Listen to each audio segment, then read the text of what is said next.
Welcome to Insight Radio, powered by Vision Science Academy.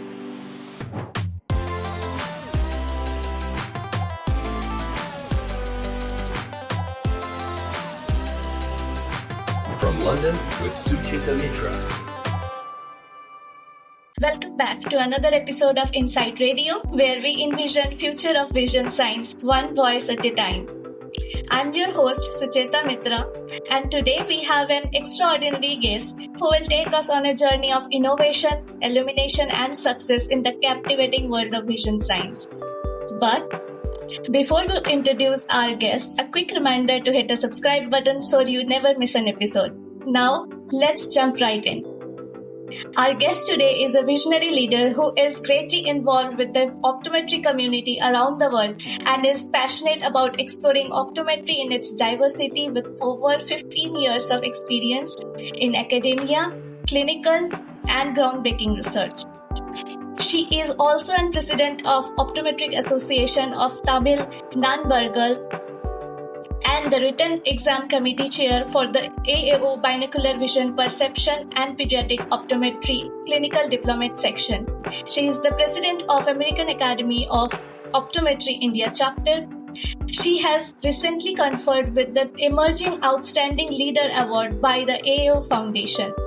Not only that, she also works with numerous organizations including the World Council of Optometry, International Agency for the Prevention of Blindness and Vision Care Association. She is not just a seasonal professional, she is also a dynamic entrepreneur, a global advocate for vision care and a certified life and emotional intelligence course. Please join me in welcoming Dr. Rizwana Hussaindeen. Welcome, ma'am. Thank you, Sucheta. It was a very humbling introduction, and it's I feel so glad and so happy to be here with you and to be a part of the Vision Science Academy's interview. Thank you. Dr. Rizwana, we are thrilled to have you. Let's start by delving into your journey. Can you share with our listeners your path from academia to literally everything in the field of optometry? And what fuels your passion? Bumping into optometry was purely serendipity, I should say. I've told this in many interviews. While I was trying to get into the conventional medical school and I could not make it, is when my school teacher suggested that there is this career option, which is one of the leading option in healthcare.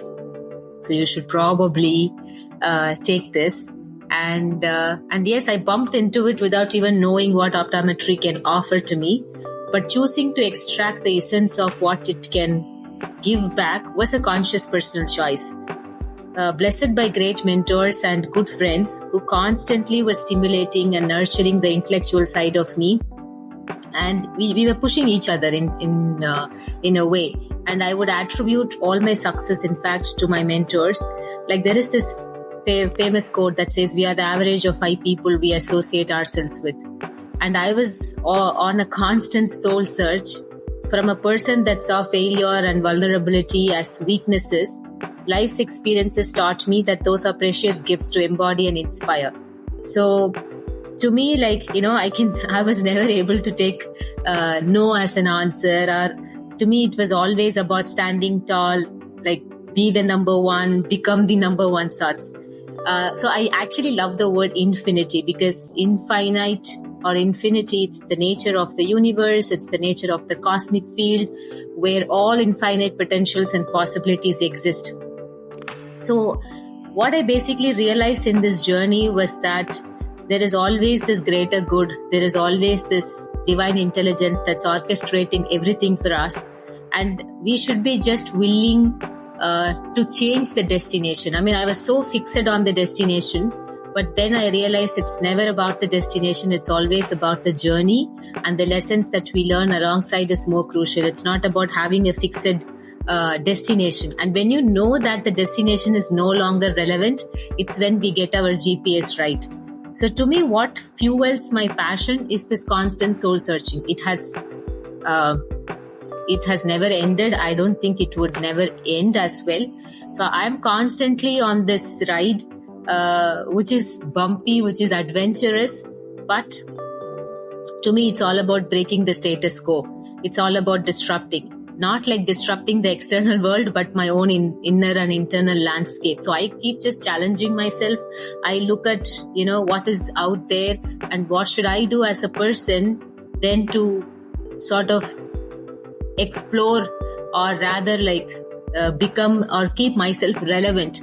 Because in a profession like optometry, if you don't upgrade, if you don't update, or any healthcare field and this whole medical industry for that matter, if you don't update and upgrade, you become obsolete. You become no longer relevant to your patients and to your clients. And so it's all the time about just challenging the status quo and disrupting and looking at what's next, and how can I make the best use of this opportunity that's now being presented to me, or where is this opportunity lying and what can I do now to go in search of this opportunity.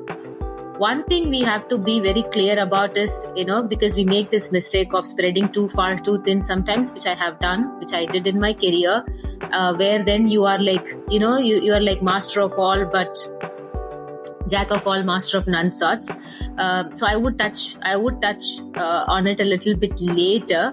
But I think it's really important to understand what your passion is, like what is something that calls unto you in terms of your own strengths, and then leveraging your strengths.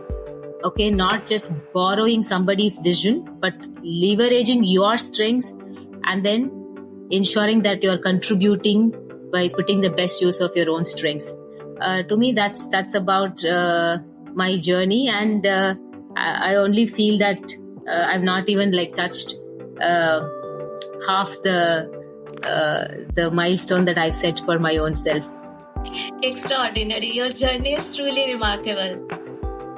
Dr. Rizwana, I have admired your dedication and the way you update yourself with the latest trend. Your social media posts are like constant source of knowledge to me, and I hope many optometrists out there. Thank you, Suchita.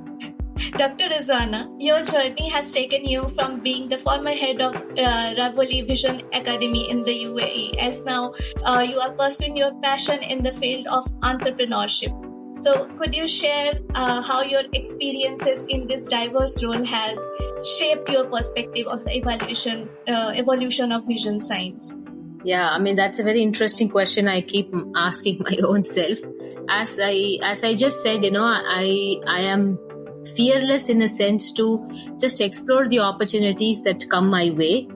But what life and my experiences taught me is that when you align your career goals with your strengths and your own personal vision is when you are able to perform at your best. So earlier, if you really, ask, my vision was to make cutting-edge technology accessible to common man, and this is possible only when we develop tools that are indigenous and that are affordable. In this regard, I explored quite a bit on the vision therapy side of optometry subspecialty in my alma mater, Shankar Nethralaya and Elite School of Optometry.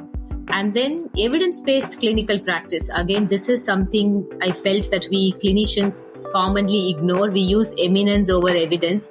Nothing wrong in that, because heuristics that comes with experience offers immense value when combined with data. This is what then led me exploring the BAN study, the binocular vision anomalies and normative data, where we established the normative data and the prevalence statistics for binocular vision anomalies among school children in the southern India.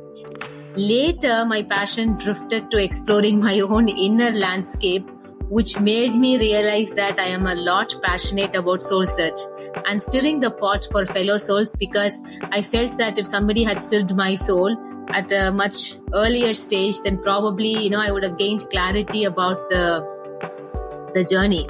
But of course, no regrets whatsoever, because this is how it's destined to happen. Me moving across different borders and geographies and now sitting in the UAE and talking to you. So I think my entrepreneurial venture at the moment is all about sort of exploring every possible strength of mine, which is not possible when you sort of stick to a 9 to 5 or a fixed job, and when you're working for somebody where you have your defined job description and roles and responsibilities.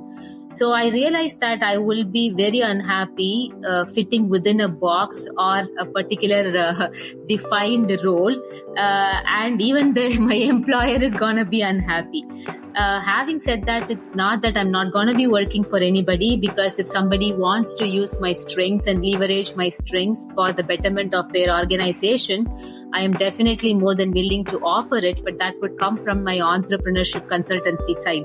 And that is how I'm currently operating, where it's like, coaching and mentoring and putting all the pieces of healthcare together, my holistic wellness journey, my life coach, my emotional intelligence coach journey, and, touching different landscapes of healthcare, because now that I've been in eye and the vision care industry for quite a bit, and we know that eyes are not just individual organs, they're combined to every other organ in the body. So holistic wellness and well-being is crucial to maintain eye health, and preventative and promotive strategies are as crucial as therapeutic strategies. And especially me being a passionate advocate for children eye health and vision care, I'm looking at, okay, so how do we now literally look at different models and data and understanding epigenetics and looking at healthcare counseling, not just pertinent to eyes, but looking at holistic well-being. And this is where I think I'm headed to. And I've already started my journey sort of disrupting my own career. And it really, really looks super adventurous and very, very exciting. Certainly. And innovation thrives at the intersection of research and application, whether we talk about holistic way or whether we talk about clinical ways of things. So I think we can unlock incredible potential in advancing vision care while application of that. Exactly. So, Dr. Rizwana, your involvement with global organizations in the World Council of Optometry and the International Agency of Prevention of Blindness is impressive. So, how does this engagement contribute to your mission in vision science? Of course, these are global organizations, and I am really like a squirrel, but I should be very grateful to these organizations and the leaderships for considering me and for providing me with opportunities to be a part of these organizations. Like I served in the education committee of the World Council, and then I was a candidate for the optometry program in advocacy and leadership, and later became a mentor, and now I'm a co-chair for the program. So along with my fellow colleagues, we are running this advocacy program, and same thing with International Agency for the Prevention of Blindness, where I am serving as a consultant. So primarily, I should thank these global bodies. But if there is a message out to every other optometrist, early career professionals that are listening to this, then it would be this.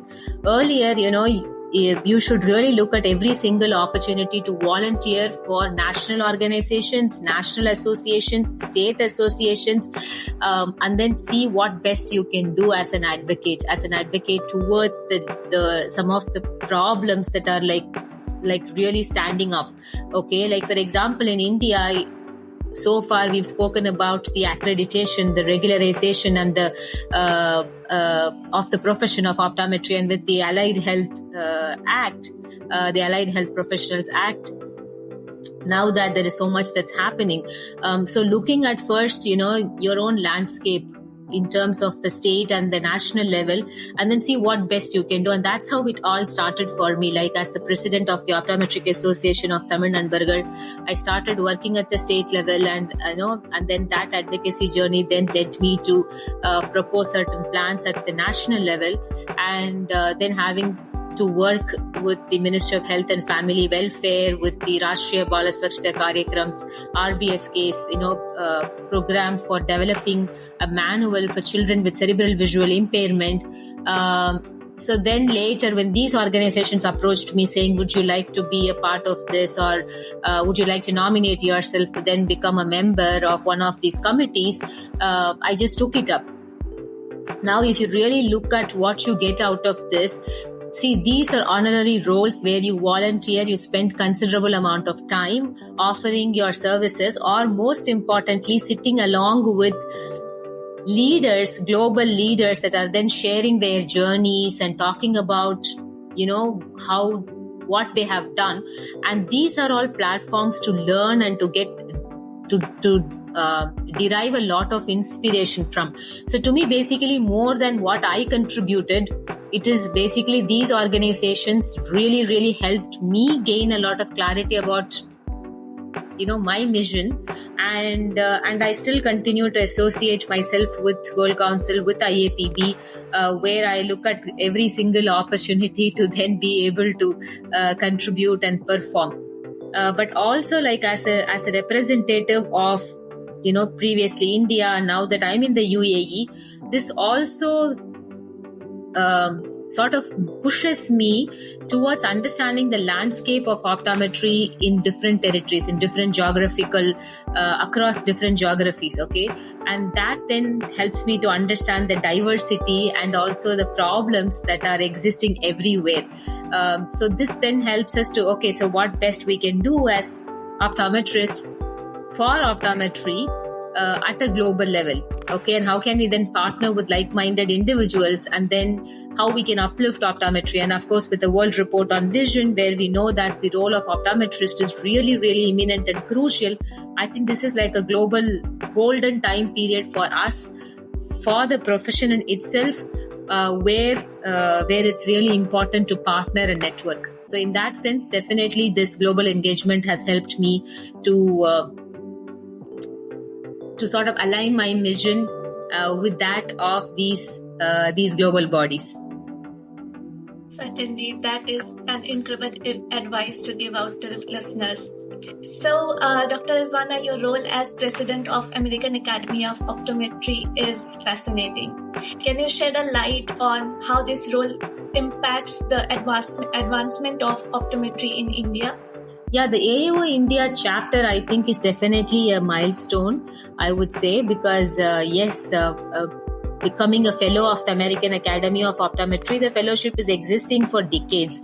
But for a professional from India, let's say, it was always difficult in terms of the investments, the resources that are required for them to be able to then travel to the US. It's not about whether do we have the necessary skill set and knowledge to become an FAO. Of course, I mean, India has like this, the quality of optometrist in India is like, we know it's commendable, but then we had these lack of resources and infrastructure in terms of us to be able to travel to the US to then complete the fellowship process.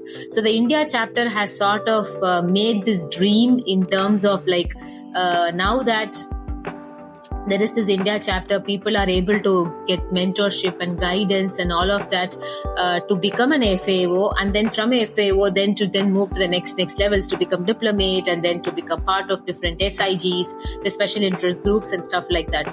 But what really happened is that in terms of advancing one's own clinical research or academic or leadership acumen, this FAO definitely has helped a lot of aspiring early career and mid-career professionals to get guidance from mentors, not just at a national level, but at a global level. So by enrolling into the FAO program, they've sort of gotten guidance and advice and mentoring support from leaders across, from mentors across. And also now that the virtual exam has become possible through the India chapter, a lot of us are able to just sit at our own home and then give our viva for the FAO and clear the FAO and become an FAO thanks to the academy. This has been made possible, which was not possible earlier. So that's how I think the AAO India chapter has helped the professionals in India. But this is just the beginning. We've just barely scratched the surface. There is a lot that we should do and we can do. And of course, the India chapter is working towards all of it.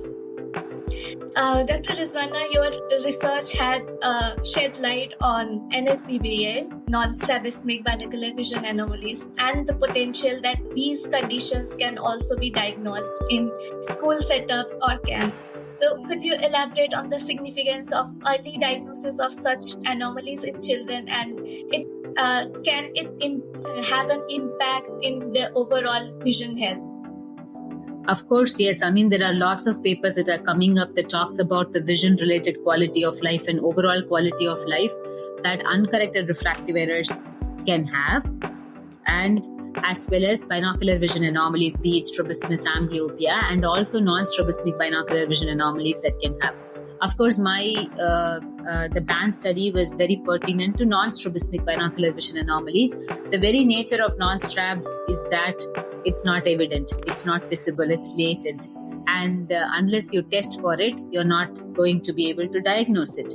So looking at the large numbers, the huge prevalence data, it is definitely important to screen for these anomalies, and that's what the study was all about. It's not about because it's never possible for us to run the full battery of binocular vision test in a school screening or a community screening setup. So we proposed the minimum test battery.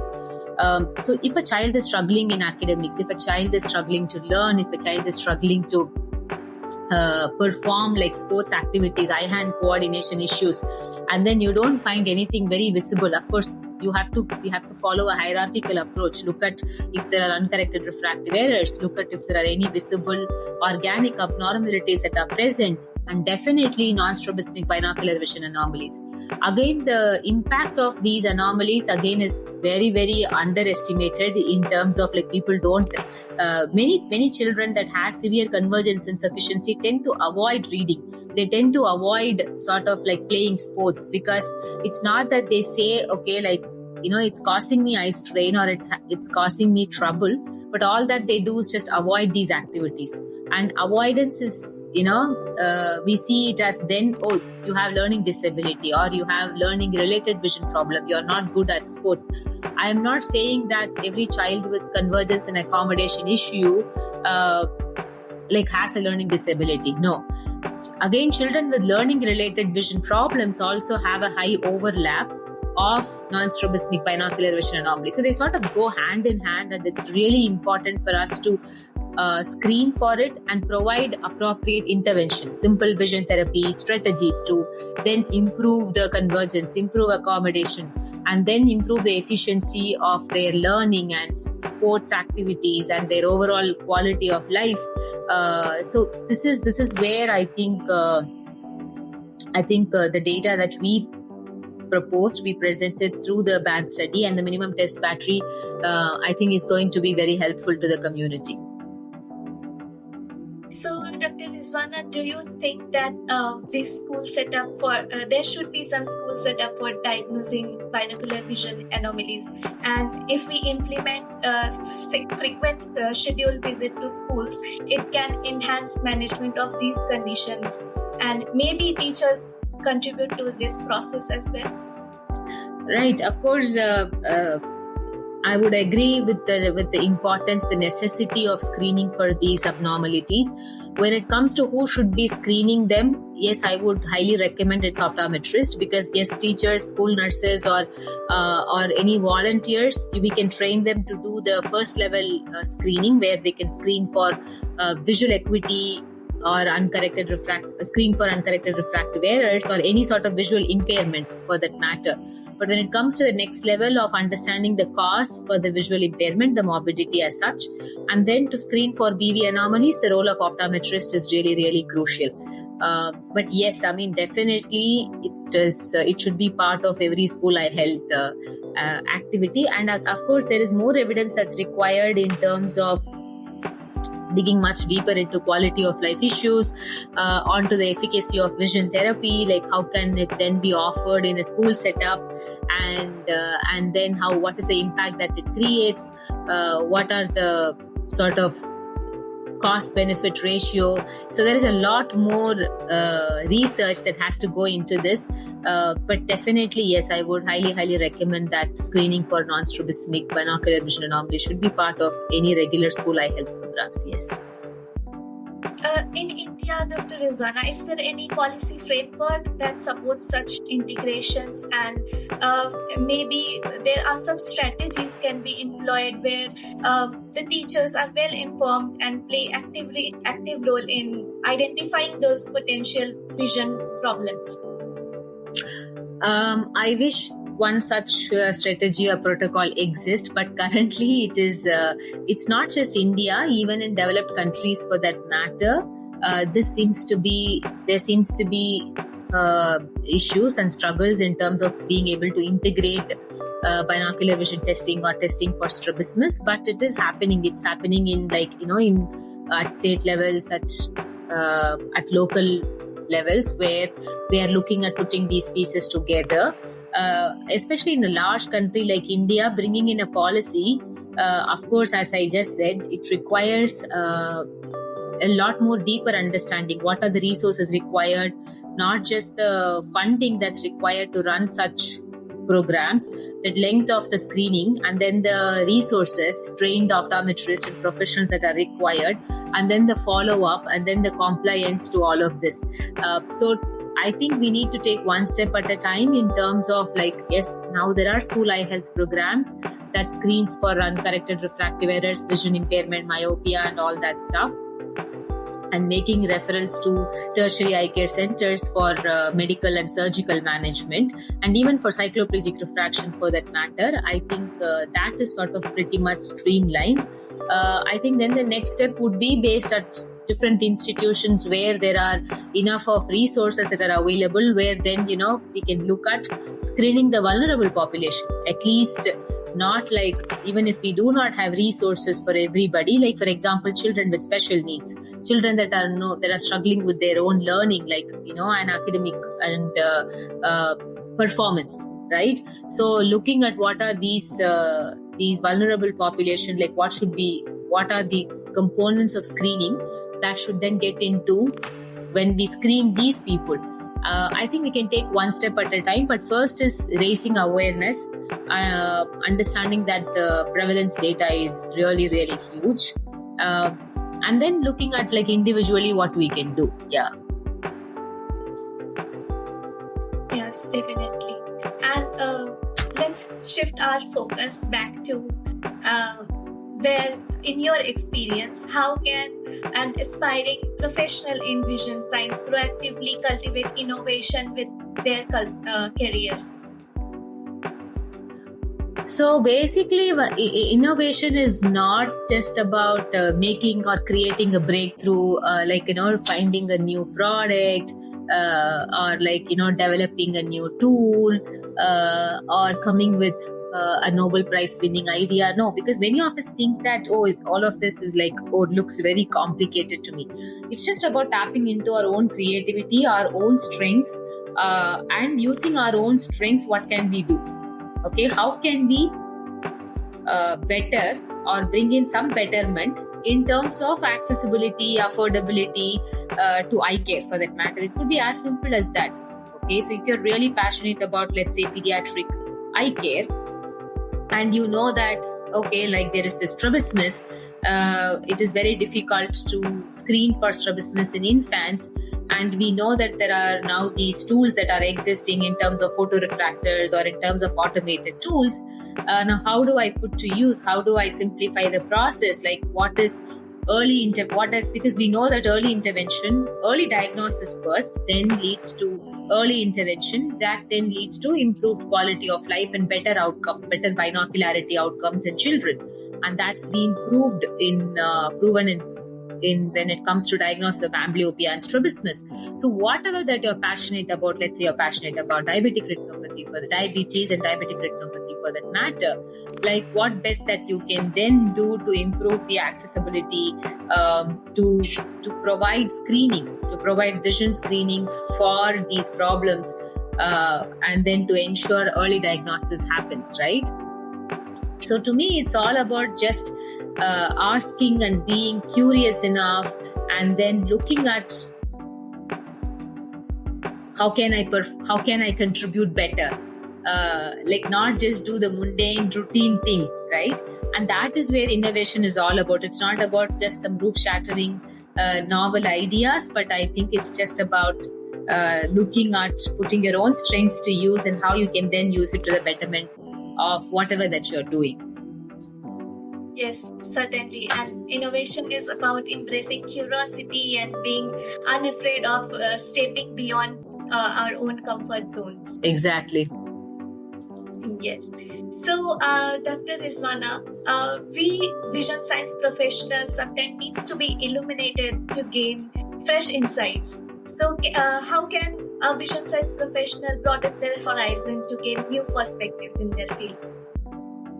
Constant learning, constant upgrading. There is no alternative to that, like continuing professional development. Taking our continuous professional development as a serious thing is definitely important, because if you don't upgrade, you become obsolete, right? Same thing in vision science research. We say publish or perish.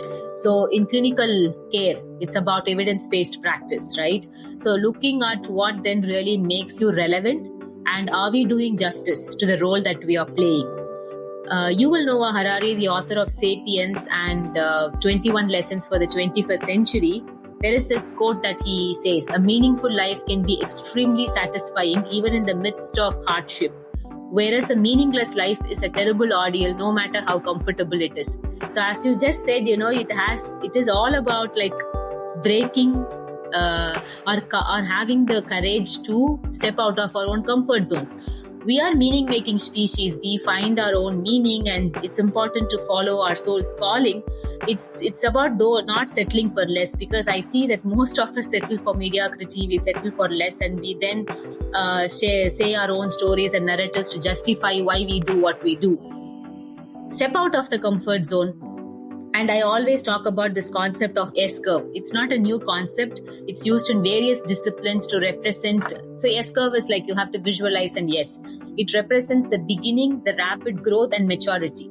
And so my favorite coach, Whitney Johnson, she uses the S-curve to illustrate the development of competence in a new domain of expertise, which is the very essence of professional learning. So you start to learn anything, you become like, you struggle at the beginning, then you just go up, you grow, and then you become an expert. Now, once you become an expert, most often we become complacent, and then we want to stay there, we want to be appreciated, we want to be awarded. But I would say, like, don't stay there. Fall back again and start something else. Okay, this is like really, really important to me, because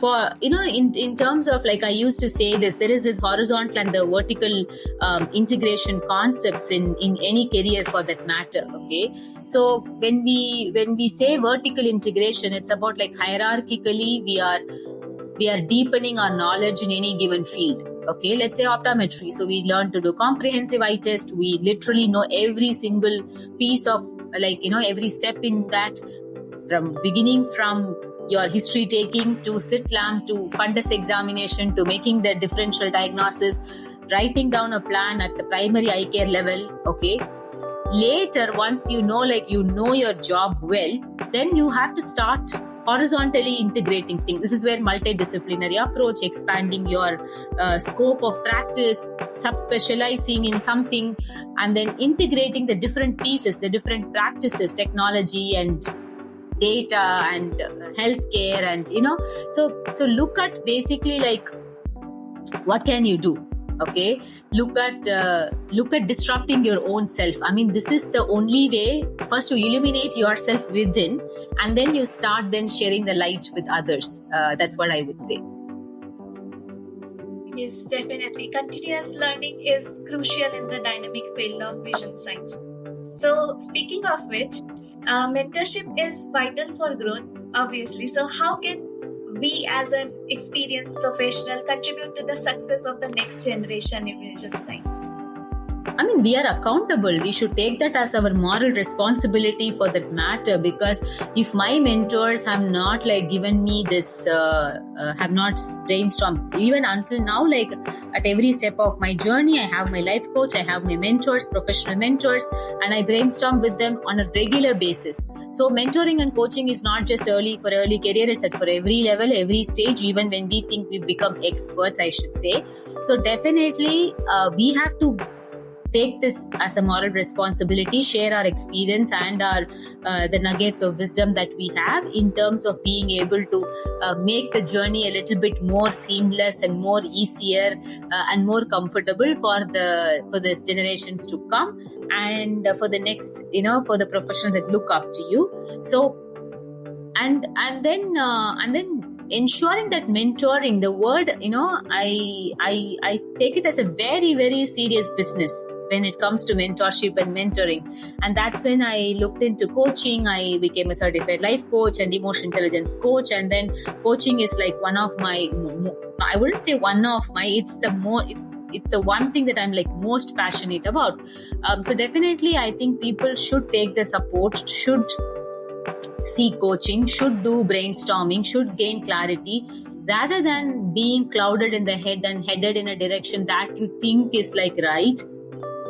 I think it's really, really important that, considering the value that mentoring and coaching can offer to you, I think that's the key. And as people that has then gained or grown to a certain level, we should really think for our own self as how we can then offer it to fellow professionals. So I think it's really, really valuable. Yes, speaking of which, Dr. Rizwana, I have seen many students who are struggling between after internship what they should do, whether they should go for a fellowship, they should do certain jobs, or for that matter upgrade their knowledge as master in optometry. So as a life coach, what advice would you like to give out to them? Do whatever you want to do, I will say. Even if you don't want to do optometry also, it is fine, okay? It's not just because somebody asked you to do optometry at the end of 4 years, you feel you're totally disconnected from it, then just start everything from fresh, from scratch. Be really, really willing to fail. Be courageous enough. To me, it's all about becoming the best version of our own self, whatever that resonates with you. I've seen a very small percentage of people step out of optometry, but most people use the skill sets that they have gained through optometry, and then they've integrated it with whatever then opportunities that came along their way. Let's look at a fresh, an intern, okay, that's right out of this optometry school. What are you passionate about? Who inspired you the most? What did you love the most in the entire 4 years? Something must have ring the bell within your head, right? Is it teaching? Is it research? Is it clinical? Is it clinical research? Or is it vision science? Is it community eye health? Is it R&D in industry? Is it corporate? Is it clinical? Is it retail? See, optometry is this, what should I say? It's there is no limit to what it can offer. We spoke about infinity, right? There's no limit to what it can offer. You can just create an opportunity for your own self. But before you create, remember what I said earlier: vertical integration, becoming really the best, establishing a very strong foundation, knowing every bit of what you do, and then horizontally, then start expanding, okay? And take adequate time to do this, right? Don't just rush into just becoming an expert, and move from this whole idea of getting to giving. Oh, what do I get out of this? What do I get out of this? No, start serving without expectations. Look at ways where you can then contribute, where you can sort of you feel like you are able to serve, you are able to give back. This is where you will see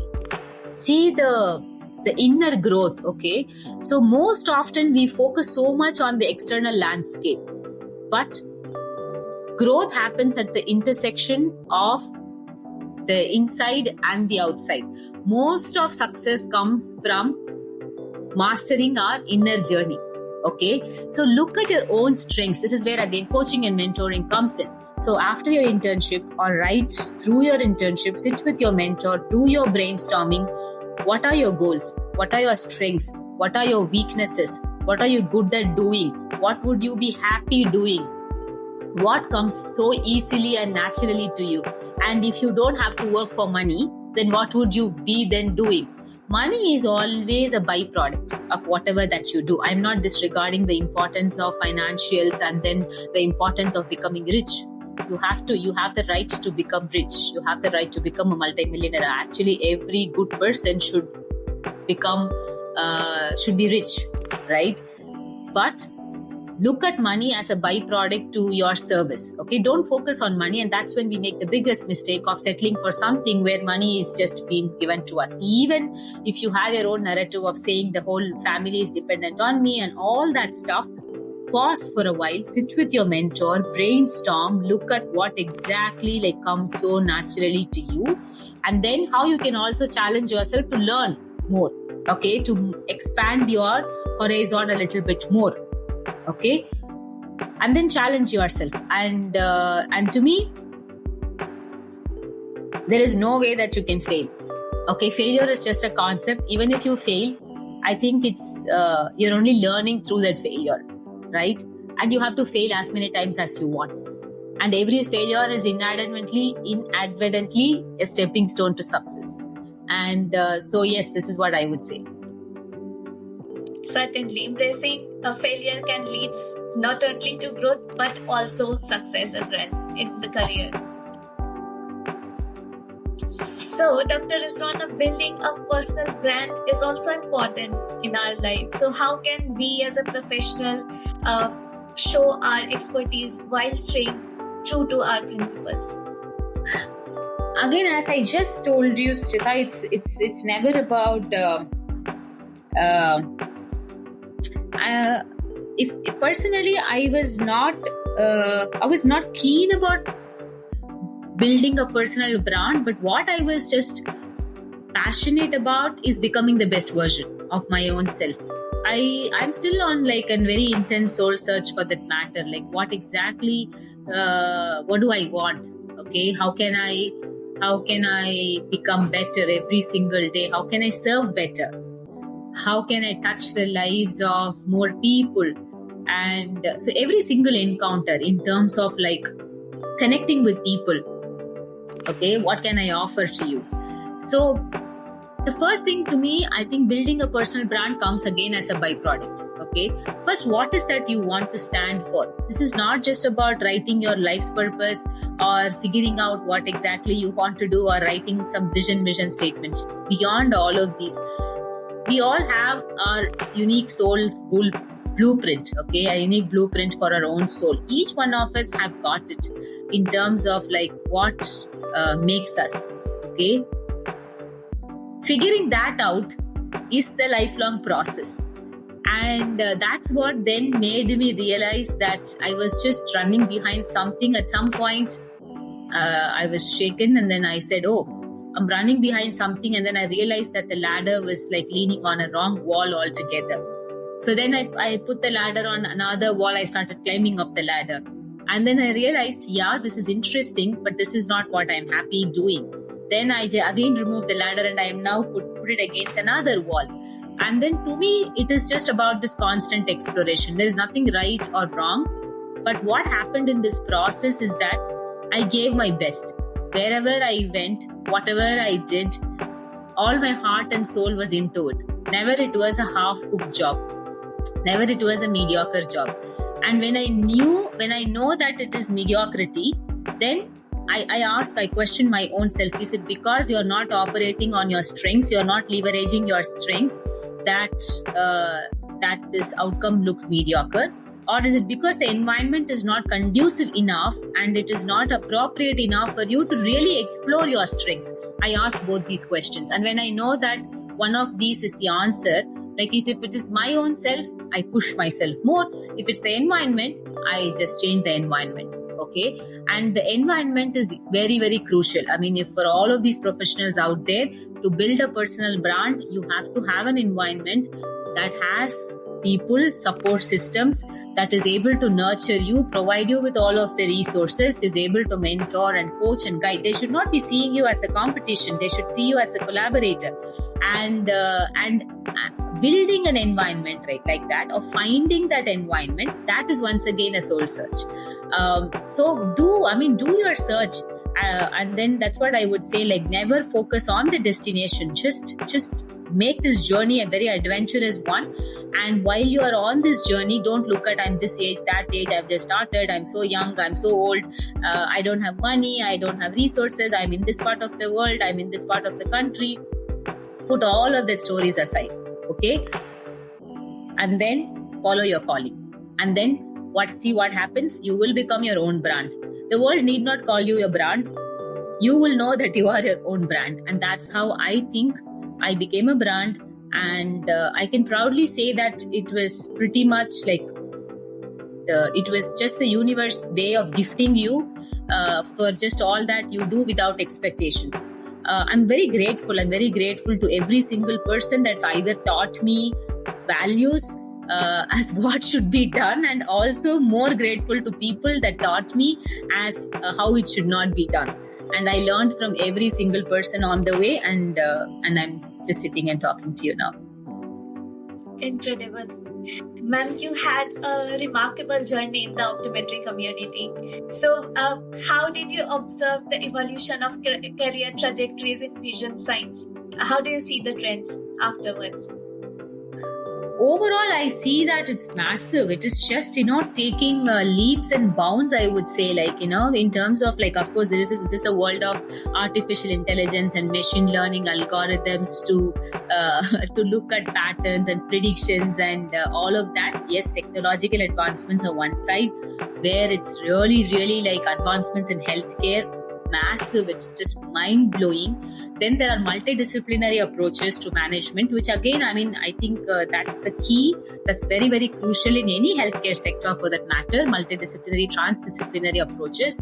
When we bring in all of the aspects of healthcare, definitely we are able to deepen the knowledge, and we are able to offer better care to our patients and clients.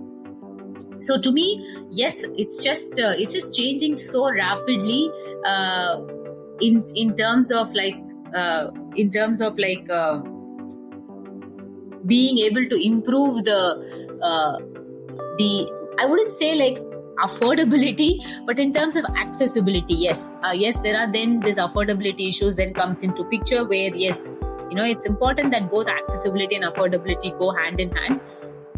Having said this, at the heart of hearts, I'm a clinician. And if there's one thing that helped me personally, it was understanding the inner landscape. Yes, this is not something technology and healthcare advancements and the artificial intelligence and the machine learning algorithms would teach you. I would like to emphasize on this. If there's one take home that the listeners are going to go with after they listen to me, there is no control over what technology is going to do with us. Okay, of course, if you read Yuval Noah Harari's 21 Lessons for the 21st Century and all of this, we know that sometimes the data sets are going to predict, and then the next question is, are we going to lose jobs? Okay, we are not going to lose jobs, because who is going to give the personal touch and the empathetic connection and the compassion to the fellow patients and clients? It's ultimately, end of the day, it's the clinician, it's the doctor, it's the healthcare professional. And then you working on your own self, understanding how emotional intelligence plays a very, very crucial role in this. Even to make sense out of all of these patterns and predictions, it's a human that is sitting and writing the code. Okay, you should know that it's not just some boom that's just happening that's going to kill all of us. No, the importance of self-awareness, social awareness, self-management, relationship management. Nothing is going to replace all of this. The patient is not going to be happy sitting and talking to a robot. The patient might be happy when they know that, there's a robot that then is assisting the surgery. Then the surgery is going to be precise, and the accuracy and the the recovery, it's all going to be just managed with machine. And that's when we are always super passionate about machines playing an important role.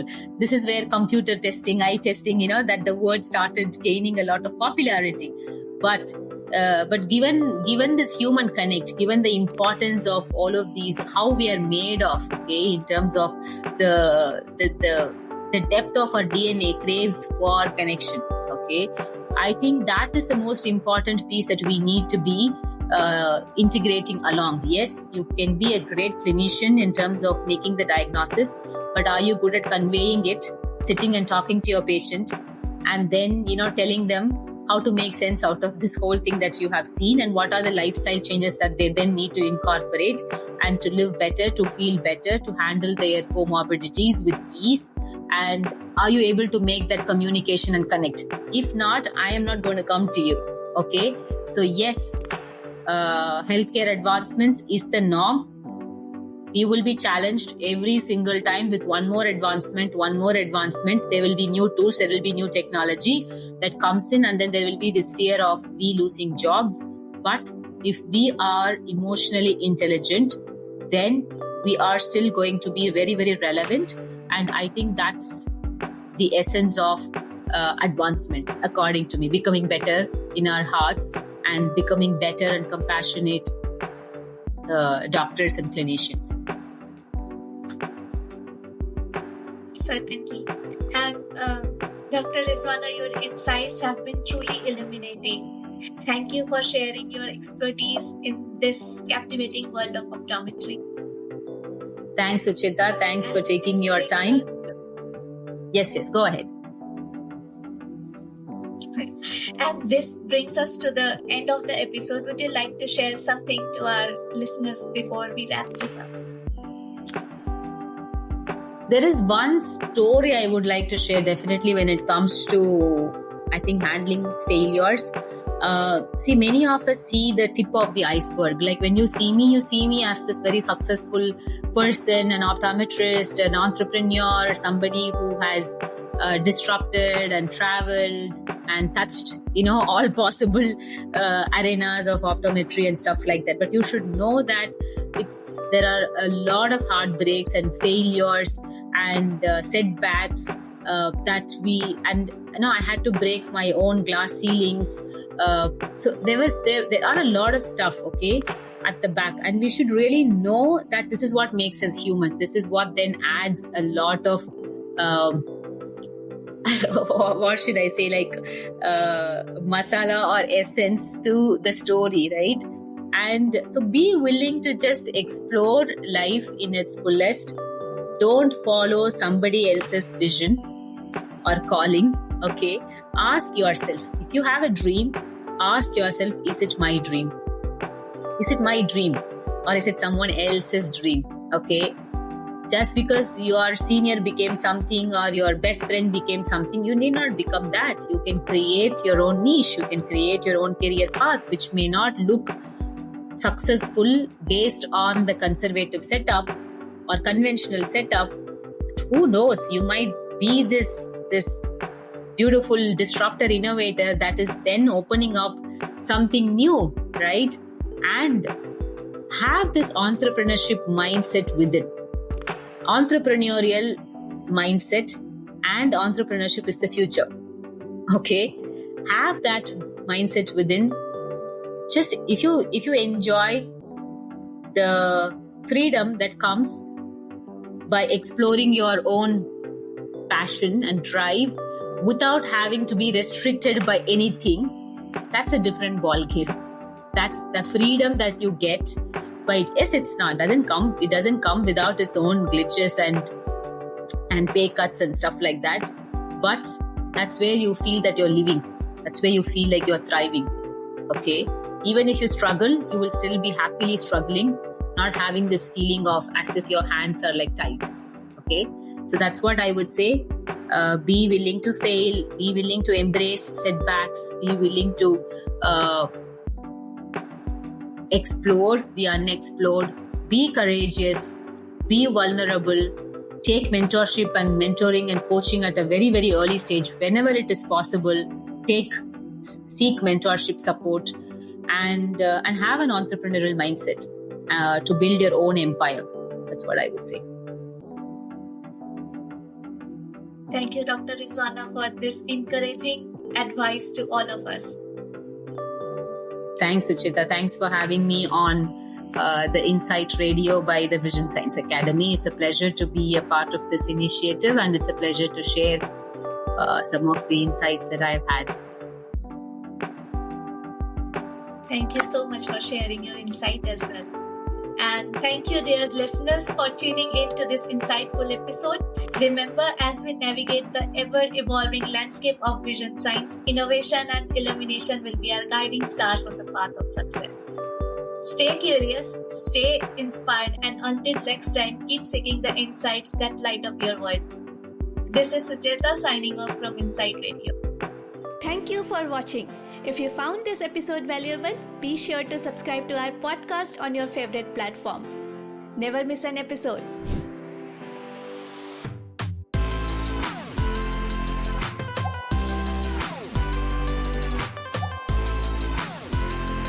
Insight Radio. One vision, many voices.